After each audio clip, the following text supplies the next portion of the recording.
इहलोकीचं भाग्य, ज्याच्यामध्ये आपण हे सर्वजण राहतो, जगतो, वागतो, चालतो, बोलतो, जेवतो सुद्धा. म्हणजे भागवत कथा झाल्यानंतर सर्वांना जेवण म्हणजे अन्नदान प्राप्त झालेलं आहे. या गावचा या वर्षीचा नवीन उपक्रम आहे. विठ्ठल विठ्ठल.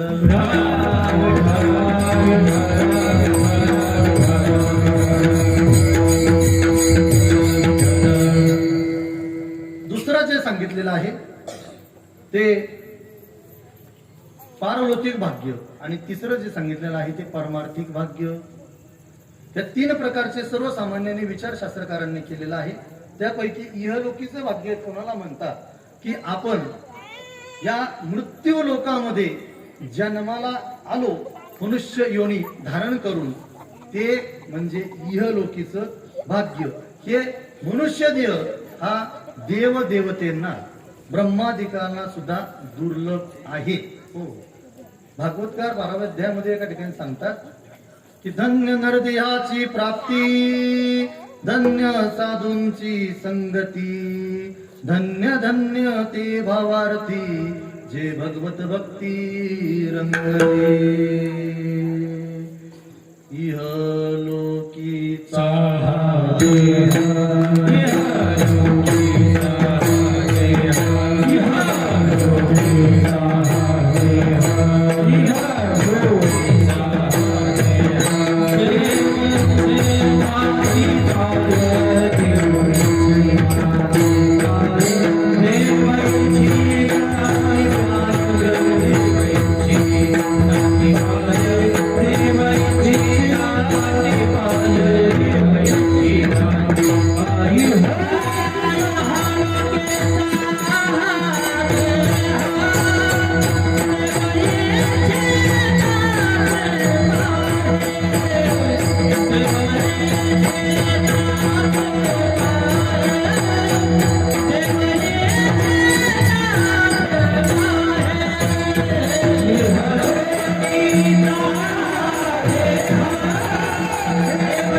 देवांना सुद्धा दुर्लभ आहे असा मनुष्य देह प्राप्त होणं म्हणजे हे सुद्धा भाग्यच आहे.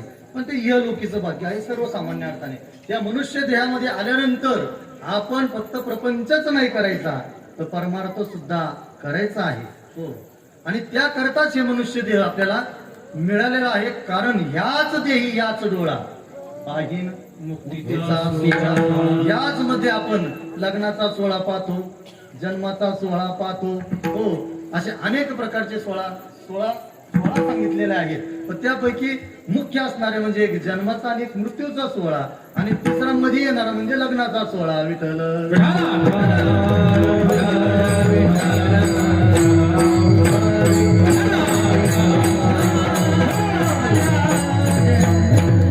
पण त्याच्याही पलीकडे जाऊन या इहलोकामध्ये या मनुष्य देहामध्ये आल्यानंतर आपल्याला आपल्याच मरणाचा म्हणजेच मुक्तीचा सोहळा अनुभवता येतो. हे जगद्गुरु तुकाराम महाराज या अभंगात सांगतात. त्याला कारण एक म्हणजे काय व्हायचं की त्याला भाग्यवंत मनोतया शरण गेले पंढरी राया. हो, शरण जाण्याचा भाव जो आहे तो भाव म्हणजे मुक्तीचा सोहळा अनुभवणं आहे. विठ्ठल विठ्ठल.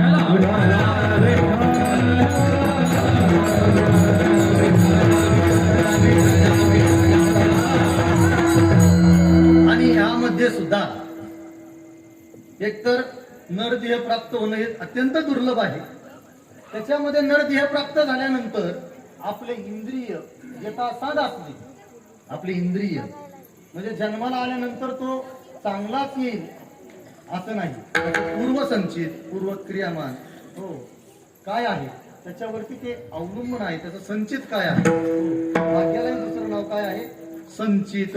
अजून एक नाव त्याला दिले शास्त्रकारांनी, दैव.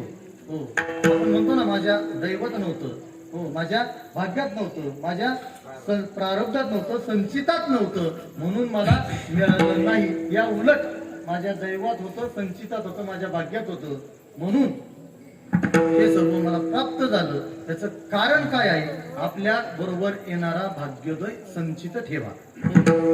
मग यामध्ये काय आपण केलेलं आहे?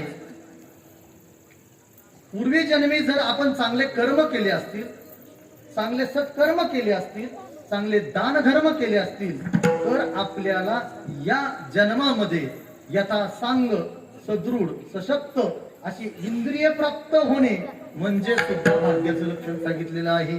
हो, आणि ते इंद्रिय आपल्याला ते दिले कशाला? केवळ शेती कापशी काढायला, शेती करायला, हो, त्यासाठी नाही दिलेलं. हो, दिले इंद्रिय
महाराज याच्यावरती त्याचं भाग्य सांगत असताना सुद्धा, हो, हे जग भूखंड अनेक मोठ्या प्रमाणामध्ये आहे, खूप मोठा आहे. पण त्याच्यामध्ये सुद्धा, हो, त्याच्यामध्ये सुद्धा एक खंडामध्ये म्हणजे त्या भारत देशामध्ये जर जन्माला आला तर तो सुद्धा भाग्यवान ठरतो. भागवत त्या ठिकाणी ओळीमध्ये सांगतात, हो, भरतखंडी नरदेह प्राप्ती देतो परम भाग्याची संपत्ती, तेतही विवेकू परमार्थी त्याचा वशवर्ती परमात्मा.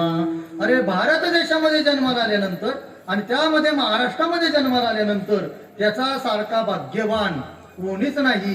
आणि त्याच्यापेक्षा सांगू का, हो,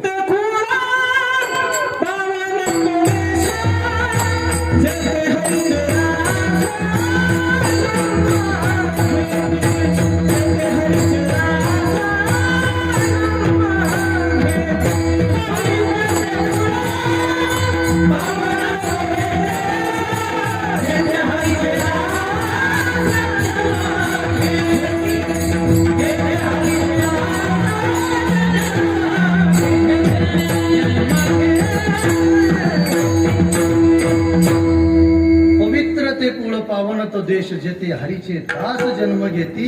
हो, आणि त्याच्याही मध्ये आपण या भारत देशामध्ये जन्माला येणे तर भाग्यच आहे, पण पवित्र कुळामध्ये सुद्धा जन्माला येणे हे सुद्धा परम भाग्य आहे. हो, आणि त्याच्यामध्ये सुद्धा या श्री क्षेत्र पाटोदा गावामध्ये जन्माला येणं ते परम भाग्याचं काम आहे. खरं तर, हो, खरं आहे, खूप मोठं गाव आहे आणि खूप मोठे रत्न या गावातून उत्पन्न होतात. आणि याच्यामध्ये सुद्धा आपण परमार्थाला लागणे, ज्ञानेश्वर महाराजांची, जगद्गुरु तुकाराम महाराजांची पुढे वारी करणे, पांडुरंगापर्यंत पंढरपूरपर्यंत जाणे, हे सुद्धा या भारत देशाचं, या महाराष्ट्राचं वैशिष्ट्य आहे, वैभव आहे. विठ्ठल विठ्ठल.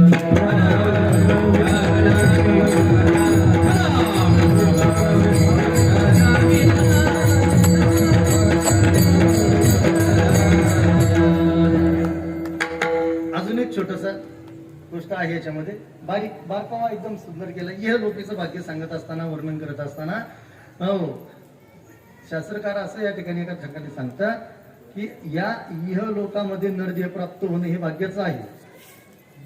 नरदेह प्राप्त होणं हे भाग्याचं आहे. नरदेहामध्ये सर्व इंद्रिय यथासांग सशक्त सुदृढ असणे, चांगले मिळणे हे सुद्धा भाग्यच आहे. आणि त्याच्यामध्ये सुद्धा, हो, आपल्याला वर्ण आणि रंग कसा असावा हे सुद्धा भाग्याचं आहे. गोरा रंग हा भाग्याचा सांगितलेला आहे. म्हणजे काळा रंग काय दुर्भाग्य आहे का? विठ्ठल.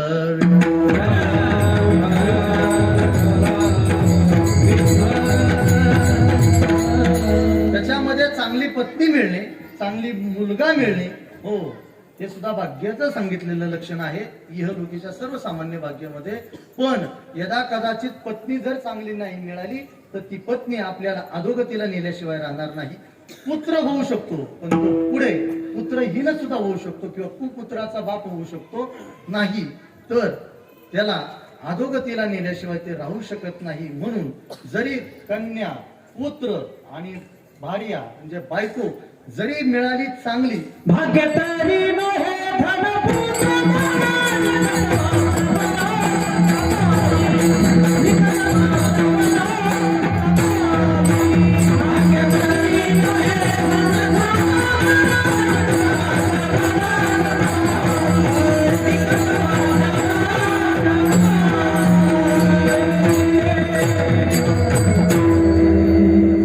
संतांच्या सद्गुरूंच्या हाताला धरलं की भव नदी पार करता येते. तसं तिथं कीर्तन सहज तरुण जाण्यासारखं आहे. विठ्ठल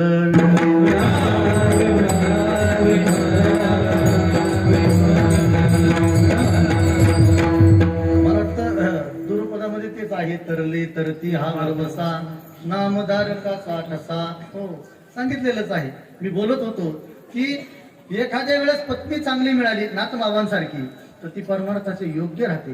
ती परमात्म्यापर्यंत प्राप्ती करून देण्यासाठी योग्य ठरते. पण तीच पत्नी जर असो समजने वाले को इशारा काफी है, हो ज्यादा बोलने की जरूरत नहीं रहती. तर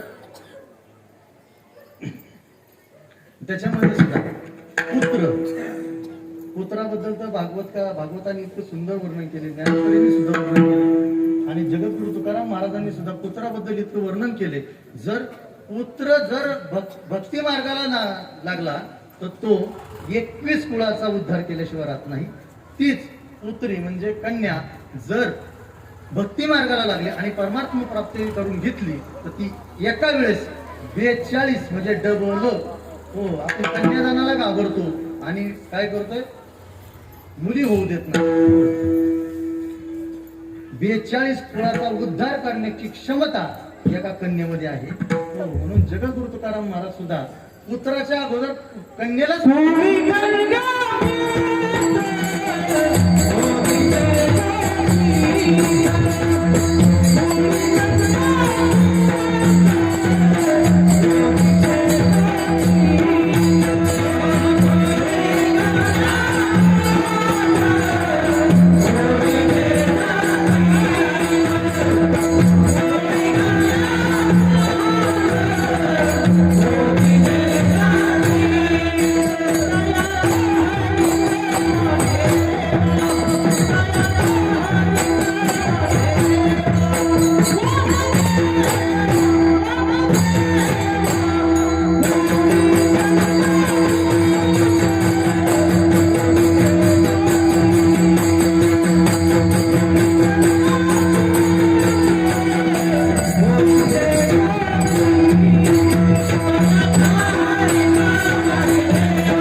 मार्गदर्शक ज्यांचं आता आपल्या गावामध्ये आगमन होणार आहे असे वेदांत वाचस्पदी हरिभक्तीपरायण ॲडव्होकेट जयवंत महाराज बोधले, त्यांची एक फेसबुकला इमेज आली होती. त्याच्यामध्ये मला एक आठवलं बाबा. त्याच्यामध्ये त्यांनी असं सांगितलंय की कीर्तनामधून सारासार विचार घेण्यापेक्षा एखादा तरी विचार कीर्तनातून घेतला आणि त्या कीर्तनाच्या द्वारे त्या श्रोत्यांमध्ये होणारा बदल म्हणजे कीर्तनाची फलश्रुती आहे. म्हणजे कीर्तनाची फलश्रुती आहे एखादा विचार.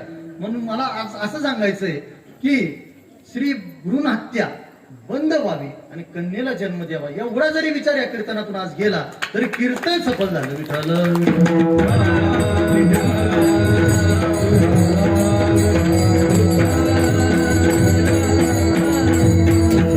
म्हणजे तुम्ही म्हणाल महाराज तुम्ही कन्येला सांगता, मग का वंशाला दिवा नको का? हा, भागवतकार सांगतात वंशाला दिवा पुत्र शेकी अंगुष्ट डावीती. हो, सातबारा आपल्या नावावर तोपर्यंतच खरंय. एकदा का सातबारा गेला की आपलाही बारा उतारा गेलाच म्हणून समजा. विठ्ठल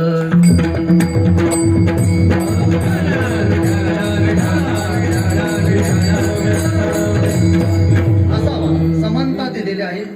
आज लोकशाही नागरी कायद्यामध्ये दोन्ही समान आहेत असो. मला जास्त त्याच्यावरती विचार प्रकाशन करायचा नाही.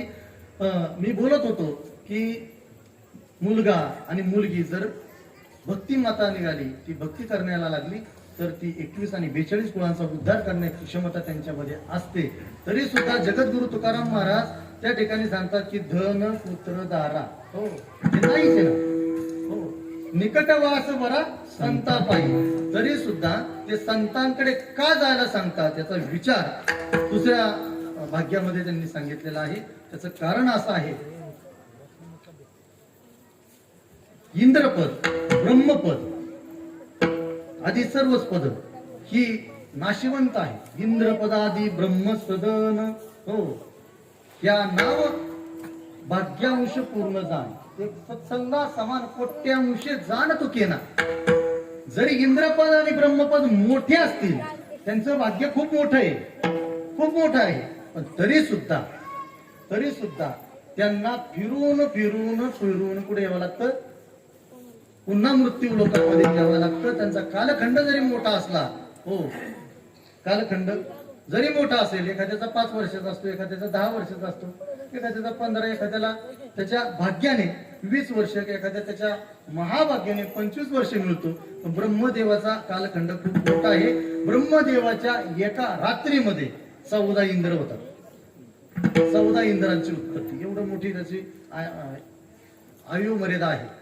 मग असं असताना सुद्धा जगद्गुरु तुकाराम महाराज म्हणतात की त्यांचं भाग्य एवढं मोठं असून सुद्धा एका सत्संगाच्या समान सुद्धा तुलना तुकेना म्हणजे तुलना करण्यासारखं नाही. एवढं एका सत्संगामध्ये आहे तरी काय, एका नामामध्ये काय आहे, तर त्यांना पुन्हा मृत्यूच्या फेऱ्यामध्ये, पुन्हा जन्माच्या फेऱ्यामध्ये येऊन पडावं लागतं. म्हणून इंद्रपद सुद्धा ब्रह्मपद सुद्धा तुच्छ आहेत.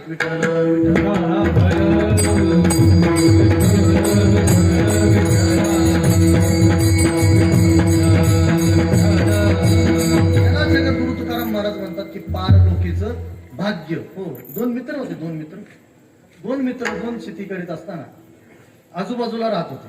आणि आजूबाजूला राहत असताना दोघांची शेजारी घरं, कौलाची घरं जशी आपण या पाटोद्यामध्ये आहेत, कौलाचं घर, हो छान. त्याला काय नाव सांगितलं? माडी, माळव नाही वाटतं सांगितलं. पांढरी विटेची गडीची घरं, गडीची घरं, त्याच्यावरती वगैरे अशी पूर्वीची घरं असायची. आता सुद्धा ती राखून ठेवलेली आहेत पाटोद्या गावकरांनी, हो ना. अशी घरं ते पूर्वीच्या काळामध्ये सगळीकडेच होती, संपूर्ण महाराष्ट्रामध्ये, जिल्ह्यामध्ये, गावोगावी, वाड्या वस्त्याला सगळीकडेच होते. राहुरी तालुक्यात सुद्धा आहेत. तर असताना अशी दोन्ही घर होते, 2 मित्र होते, दोन्हीची शेती बरोबर. जात असताना सकाळ सकाळ, आता त्यावेळेस काय संत गाडगे अभियान चालू नव्हतं, त्यामुळं सर्व हायवेवरती कार्यक्रम चालायचा. त्यामुळे तिथे गेल्या शेतीमध्ये ते शौचालयाला सकाळी गेलत असताना आणि बसल्या बसल्या निवंत जागा, काम काही नसतं, हो एकांत होण्याची एकमेव जागा असेल ती. विठ्ठल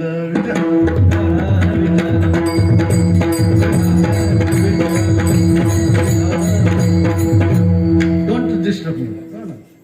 डिस्टर्ब काहीच नाही त्याच्यामध्ये, असला विक्षेप नाही, काहीच नाही, निवांत एका क्षणी. मग उद्योग नसतो. काडी घेतली, उकरू लागला त्याच्या शेतीमध्ये, माती निघाली, माती निघाल्यानंतर एक धातू चमकू लागला.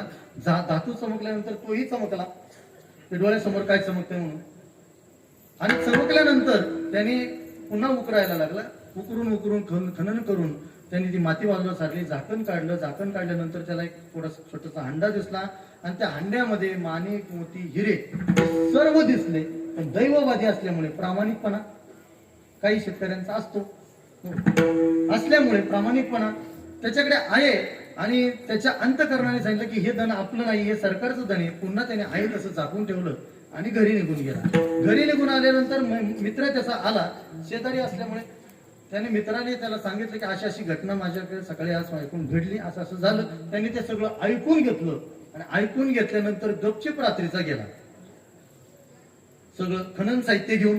आणि खनन साहित्य घेऊन गेलं तर ज्याने ते लोकेशन सांगितलं होतं, हो ते लोकेशन त्याने व्हॉट्सअप सर्च केलं आणि ते लोकेशन, त्या लोकेशनवरती त्याने त्यापर्यंत पोहोचला. व्हॉट्सअप लोकेशन कल्याणकर महाराज आणि त्या लोकेशनवरती, त्या जागेवरती पोहोचला. खोरं, गमेलं, फावडं, टिकाव हे सर्व साहित्य घेऊन तो खंदू लागला. खंदल्यानंतर त्या जागेवरती त्याने जे सांगितलं होतं तो हंडा तसाच निघाला. त्याने घरी आणला, उघडला आणि उघडल्यानंतर त्याने सांगितलं होतं की त्याच्यामध्ये हिरे, माणिक, मोती, सोन्याची नाणी वगैरे सगळं आहे. पण ह्याने उघडल्यानंतर त्याच्यामध्ये काय दिसलं? सर्प विंचू दिसे धना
भाग्य होतं का?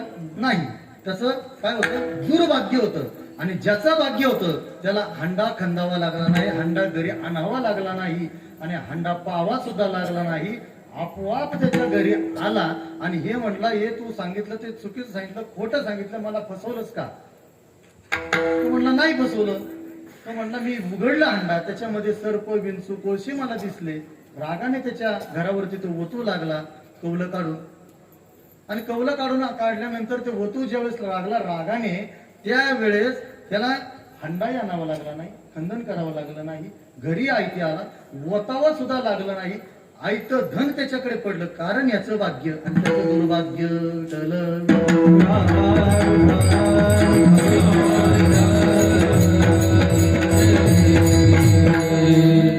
कारण याचं काय आहे की आपलं भाग्य आपल्याला कितपत साथ देतं. ती शेती व्यवसाय असो अथवा उद्योग व्यवसाय असो अथवा कोणताही व्यवसाय करत असताना, कोणताही नोकरीधंदा करत असताना आपलं दैव आपल्या बरोबर आलं पाहिजे आणि ते आणलं गेलं पाहिजे. कशामुळे येईल ते?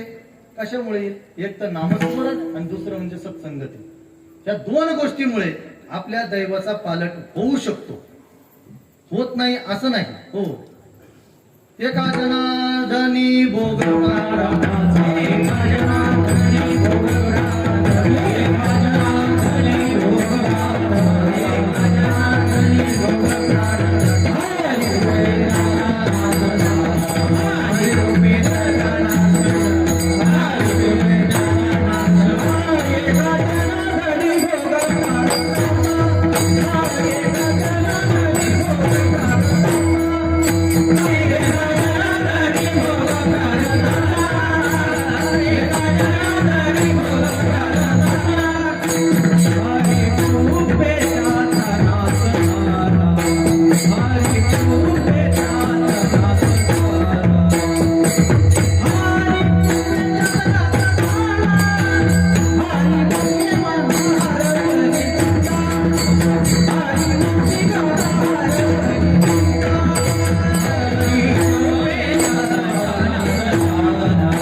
ज्ञानेश्वरीमध्ये सुंदर ओळीचे प्रतिपादन करतात की भाग्याचे निवडसे उद्योगाचे निमिसे समृद्धी जाता पैसे घररी घे. हो, आणि जगद्गुरु तुकाराम महाराज सांगतात व्यवसाया निमित्त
व्यवसायामध्ये, आपल्या नोकरीमध्ये, आपल्या शेतीमध्ये वाटचाल करत राहावी. हो, पण त्याचं फळ देण्याचं काम जे आहे ते संचिताकडे म्हणजे आपल्या भाग्याकडे आहे. व्यवसायानिमित्त, व्यवसाय हा निमित्त आहे, शेती ही निमित्त आहे. त्याच्यातून उत्पादन किती मिळून देणार हे तुमचं भाग्य त्याच्यावरती अवलंबून करतं. तुमचं भाग्य काय आहे, तुमची संचित काय आहे. भाग्याचे नि भडसे, ज्ञानेश्वर महाराज अतिशय सुंदर. भडसे आगीचा भडका होतो ना, आपण म्हणतो अरे त्या ठिकाणी आगीचा भडका झाला. हो, तसा भाग्याचा भडका झाला की व्यवसायाचं फक्त निमित्त असतं, त्यातून इन्कमिंगच इन्कमिंग होतो. विठ्ठल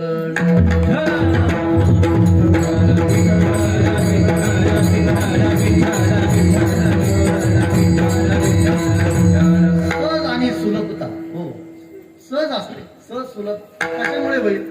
दोन गोष्टी, एक तर सत्संग परमार्थाची वाटचाल आणि दुसरी भक्तीची वाटचाल म्हणजे नामस्मरण. हो, आणि ते घ्यायचं तरी पुढे. आता आम्ही व्यवसाय करतो, आम्ही बिझनेसमॅन आहोत, आम्ही शेतकरी आहोत, आम्ही बागायतदार आहोत, आम्ही अमुक आहोत, आम्ही तमुक आहोत. ते सर्व कारण आपण सर्वजण सर्वांना सांगतो. येऊन देवाला सुद्धा सांगतो बाबा तुझ्याकडे यायला वेळ नाही, आम्हाला आमचा अजून भाग्योदय व्हायचा आहे, असं आपण देवाला सुद्धा छाती ठोकपणे सांगतो. हो, हे सांगत असताना सुद्धा थोडं तरी आपल्या अंतःकरणामध्ये थोडी तरी त्याच्याबद्दल भीती नाही म्हणत मी त्याला, आदरभाव, भक्तिभाव, प्रेमभाव, हे सर्व भाव असावेत. नाही तर तुमच्या भावाला काही किंमत राहणार नाही.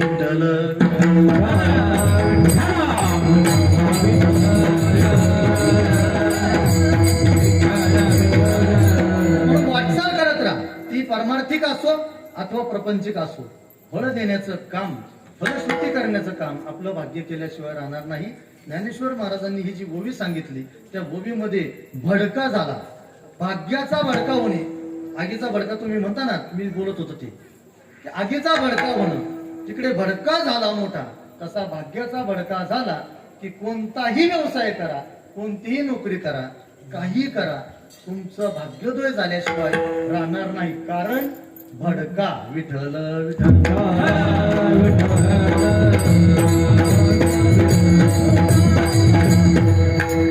आगीचा काढून टाका, आग डोक्यातून काढून टाका, भाग्याचा. हो, भाग्याचा धरा भडका. हो, असा भडका आपल्याकडे झाला की आपण व्यवसायानिमित्त, आपण निमित्त आहोत. हो, सर्व गोष्टीला निमित्त आहोत. परमार्थ करण्याकरता हे दिलेलं शरीर हे सुद्धा निमित्तच आहे. हो, हे सुद्धा काय केलं आहे? देव दिला देह भजना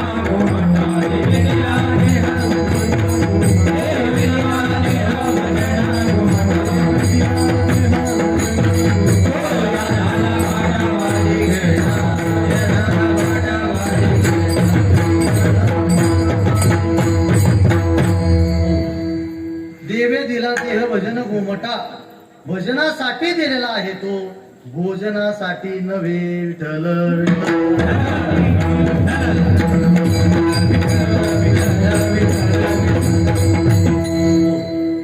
आणि तिसरं जे भाग्य सांगितलं ते पारलौकिक भाग्य, परमार्थिक भाग्य. परमार्थिक भाग्य म्हणजे काय?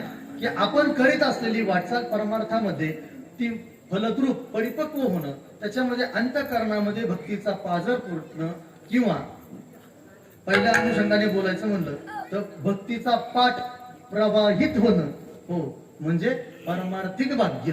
हो, आणि ते भाग्य कशाने मिळेल तर नाम गोविंदाचे.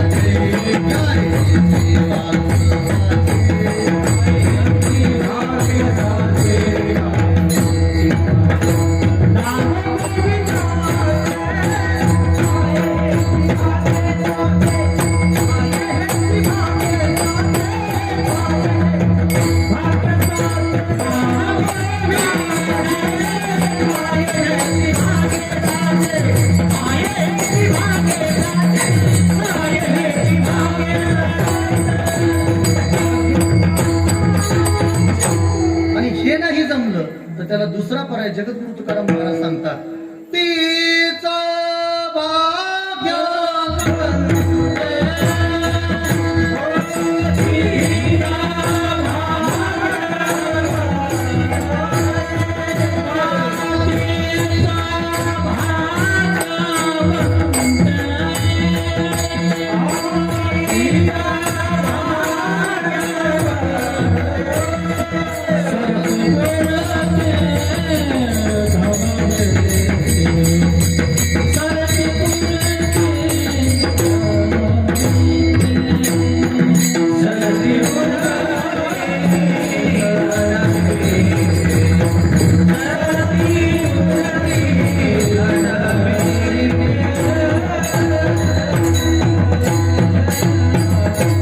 तीच भाग्यवंते सरती पुरती धनविंदे. कोण तीच भाग्यवंते? ती भाग्यवंते म्हणजे दुसरी तिसरी कोणी नाही, वंत म्हणजे संत. आणि या संतांना जर आपण शरण गेलो, संतांनी दिलेलं नामस्मरण जर केलं तर त्यांच्या जवळ असणारं धन आणि वित्त म्हणजे कोणतं? परमार्थ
परमार्थ महाधन हे संतांजवळ आहे, त्याच्या पुढे हे नाशिवंत धन काहीच करत नाही.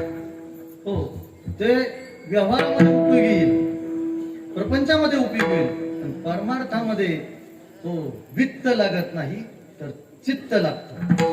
हो, थोडे आहे चित्त साय झालिया. हो, परमार्थामध्ये चित्त लागतं, वित्त काही नाही. काही न लगे एक भावाची कारण तुका म्हणे आन विठोबाची. हो, काहीच लागत नाही. काहीच लागत नाही म्हणजे काय? अंतःकरणातला भाव लागतो, बाहेरचा भाव काही कामाचा नाही. पुढे परमार्थामध्ये नाहीतर तुम्ही हाच प्रयोग उद्या संसारात केलं तर हो तर अवघड होऊन बसेल. विठ्ठल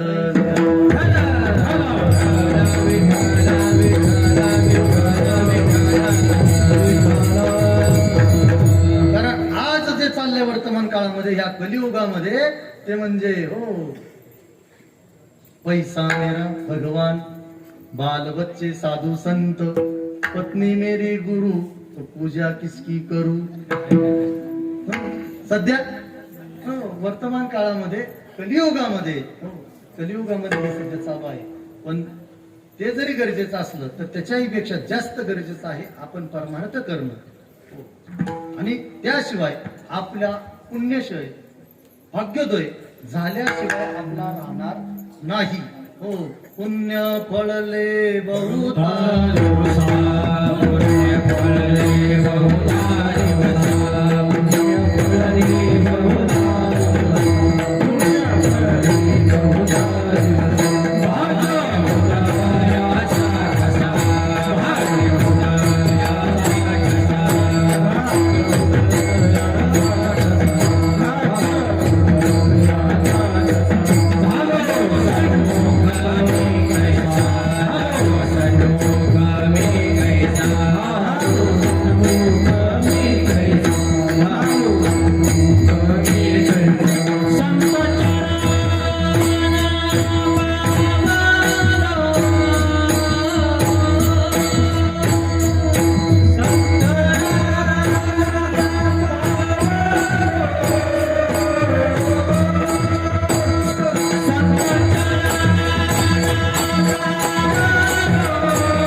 दिवसा भाग्य उदयाचा ठसा, झालो सन्मुख तो कैसा, संत चरण पावलो. एकनाथी भागवत काय सांगतो?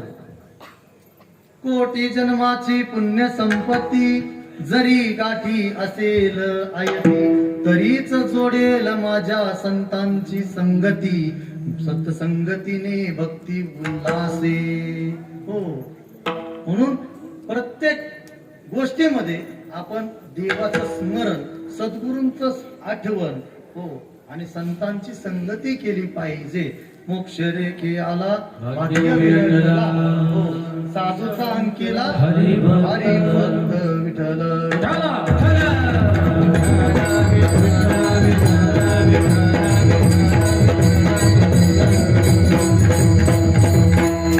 तीन गोष्टींचा आतापर्यंत आपण विचार केला की एक इहलौकिकचं भाग्य, एक पारलौकिक भाग्य आणि परमार्थिक भाग्य. हितपर्यंत आपली वाटचाल परमार्थामध्ये आल्यानंतर या पुढील तीन भाग्य त्या भक्ताला प्राप्त होतात. जगद्गुरु तुकाराम महाराज त्याचं प्रतिपादन करतात की एक ज्ञानाचं भाग्य आहे, एक वैराग्याचं भाग्य आहे आणि एक भक्तीचं भाग्य आहे. या तीन भाग्यापर्यंत आपण कधी येऊ? परिपक्व झाल्यानंतर, आपली साधना परिपक्व झाल्यानंतर. मुलाचं लग्न कितव्या वर्षी करायचं? 18, 16, 12. पूर्वीचा काळ गेला. किती पूर्ण लागतात? तिकडे 21 आणि मुलीला 18 पूर्ण लागतात. ही पूर्णता झाल्याशिवाय कायदा आपल्याला परवानगी देत नाही विवाह सोहळ्याची. तसं या तीन भाग्यापर्यंत आपण जोपर्यंत येत नाही तोपर्यंत पुढील तीन भाग्यापर्यंत आपल्याला पोहोचता येत नाही, पूर्णता जाता येत नाही. ज्ञानेश्वर महाराज 13व्या अध्यायामध्ये ज्ञानाच्या भाग्याचा विचार करत असताना, तो ज्ञानाचा डोळा डोळसू, तो डोळा असे विरेशू, हे स्तुती नहे बहु असा भाग्याचा तो. त्याला ज्ञानाचं भाग्य सांगितले. त्याच्याच पुढे सांगतात अजून ज्ञानेश्वर महाराज ज्ञानेश्वरीमध्ये, ते हे विषय वैराग्य आत्मलाभाचे भाग्य, येणे ब्रह्मानंद योग्य, होती जीव. हे वैराग्याचं भाग्य, वैराग्याचे भाग्य संत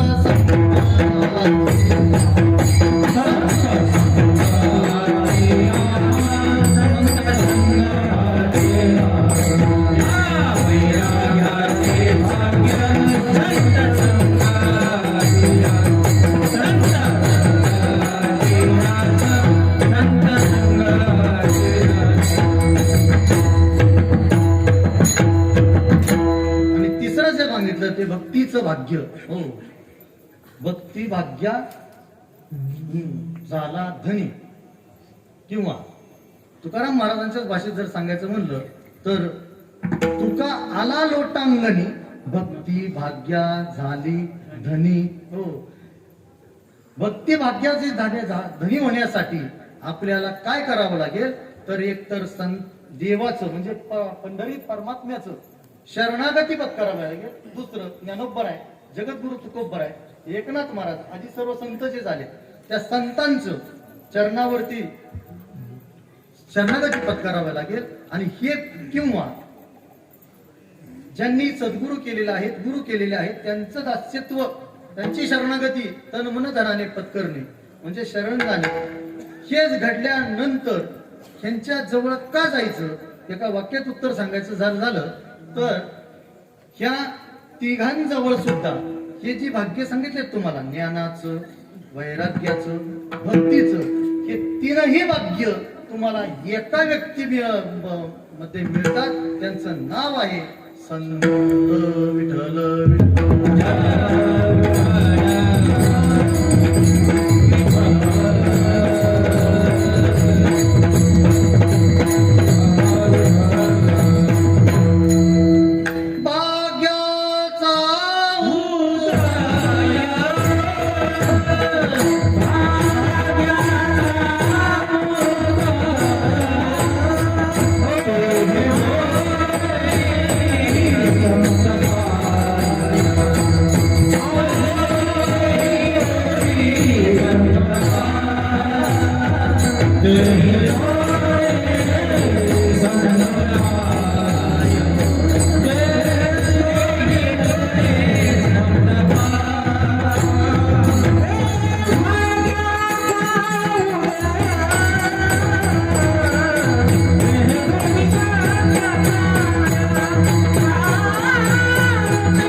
असेल तर संतांच्या चरणावरती, संतांच्या पायाजवळ लोटांगण घातलं पाहिजे.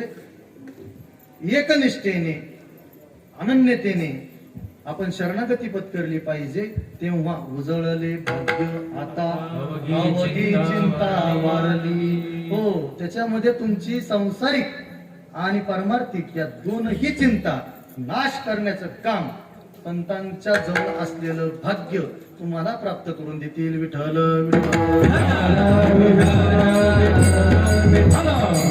सोपं अजून सांगितलं की आपण स्वतःही नामस्मरण करायचं म्हणजे स्वतःही परमार्थ करायचा.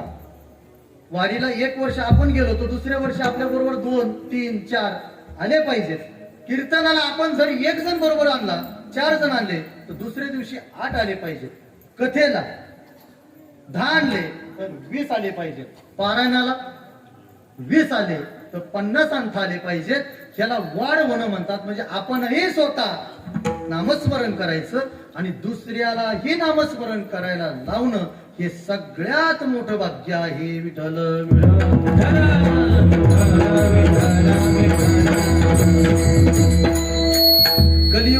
कलियुगी उद्धार नामे, पण ते कधी होईल हे अभंगाच्या पहिल्या चरणात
सर्व धर्मान परित्यज्य मामेकम शरणं व्रज. हो, मामेकम, मला एकट्यालाच शरण ये, ही भावना, ही अंतकरणात असलेली सदृढ भावना, ही भाग्यवंतापर्यंत नेण्याला आपल्याला पोच करू शकते. तिथपर्यंत ती वाटचाल करू शकते. पण कधी? शरण गेले पंढरी राया, शरण गेले हो दत्तात्रेया, शरण गेले काळूबाई, शरण गेली अंबाबाई, नाही हो, शरण गेले पंढरी रायाच. हो, आम्ही पंढरपूरला गेलो होतो, आठवत पाहू म्हणून एक म्हणजे स्तुती म्हणून नाही सांगणार, पण वास्तव म्हणून नक्की सांगायला मला आवडेल आणि सांगणारच आहे. आम्ही पंढरपूरला आपण सर्वजण गेलो होतो. आम्ही आता काकड आरती कोजागिरी पौर्णिमे चालू व्हायच्या अगोदर जिवंत उदाहरण. हो, पुस्तकातला नाही, हो, डोक्यातला नाही, पाठ केलेला नाही, वाचून आलेलो नाही, प्रत्यक्ष जो घडला तो सांगतोय. शरण गेले पंढरी राया, म्हणजे आपल्याच गावातील हे रत्न. आम्ही सर्वजण बरोबर होतो, अशोक बाबा आम्ही सर्वजण गेलो होतो पंढरपूरला. 2 वर्षानंतर कोरोना काल त्यानंतर 2 वर्षानंतर पंढरी दिशेला भेटायला, पाहायला, त्याच्या दर्शनाला, त्याचं रूप अंतकरणामध्ये, डोळ्यामध्ये साठवण्याकरता, ती लालसा मनामध्ये अंतकरणामध्ये धारण करून आम्ही सर्वजण गेलो होतो. हो, करोना काळ सर्वांनी अनुभवलेच आहे. आले वाक्य तर बोलतोच श्रीकांत महाराज. आपण जिवंत आहे आज कोरोनाच्या संकटामधून, हे सुद्धा आपलं भाग्यच आहे. हो, आज आपण जिवंत आहे हे आपलं पूर्व संचित असेल, पूर्व दैववादी काहीतरी पुण्य फार मोठं केलं असेल, आपण केलं असेल, आपल्या आईवडिलांनी, आपल्या पूर्वजांनी, हो, माहेर कडल्यांनी केलं असेल, सासर कडल्यांनी केलं असेल. समंता बोलतो, राग नको कोणाला म्हणून. म्हणून आज आपण कोरोना काळामध्ये सुद्धा जिवंत आहोत. आणि जिवंत असल्याचं लक्षण म्हणजे आज तुम्ही कीर्तनामध्ये आणि आम्ही इथे उभे आहोत. विठ्ठल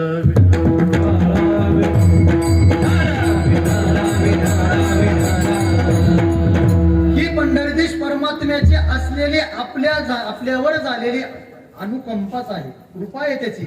हो, मजकडे कृपा, मजकडे पाहे पंढरी राया. हो, आपल्याकडे पाहिलंय त्याने.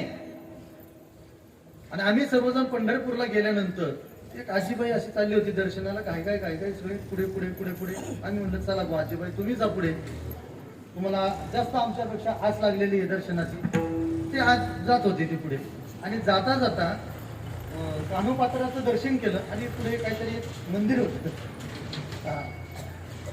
म्हणजे मी ते अचूक टिपलेला अनुभव आहे बरं का, दृष्टांत नाही म्हणत त्याला, अनुभव आहे आमचा. की शरण गेले पंढरी राया, याच्यावरती मी सांगायचे शरणागती काय असते, अनन्यता काय असते, निष्ठा काय असते. हो, भाव अंतकरणात आपल्या देवाबद्दल आपल्या असणाऱ्या. त्यावेळेस त्या आजीबाईंनी आम्हाला विचारलं की अरे ते देवीचं दर्शन राहिलेलं आहे बाजूला, कान्होपात्राच्या पुढे आल्यानंतर गाड्याचं गणपती नंतर एक देवी लागलेली, त्या देवीचं दर्शन राहिले, ते तुम्ही काय घेतलं नाही. त्यावेळेस अशोक बाबांनी जे उत्तर दिलं त्यांना, ते जबरदस्त आहे, फार गोड आहे. हो, ते म्हणे आम्ही इतरत्र देवांसाठी आलोच नाही, आम्ही फक्त आणि फक्त पांडुरंगाच्या दर्शनाला आलो. हो, फक्त पांडुरंगाच्या दर्शनाला आणि त्याच्यासाठीच आलोय आम्ही तिथं दुसरीकडे पाहण्यासाठी, दुसरीकडे जाण्यासाठी, दुसरीकडे दर्शनाला, दुसरीकडे डोकवण्यासाठी आलेलो नाही. ह्याला अव्यभिचारी भक्ती असं म्हणतात.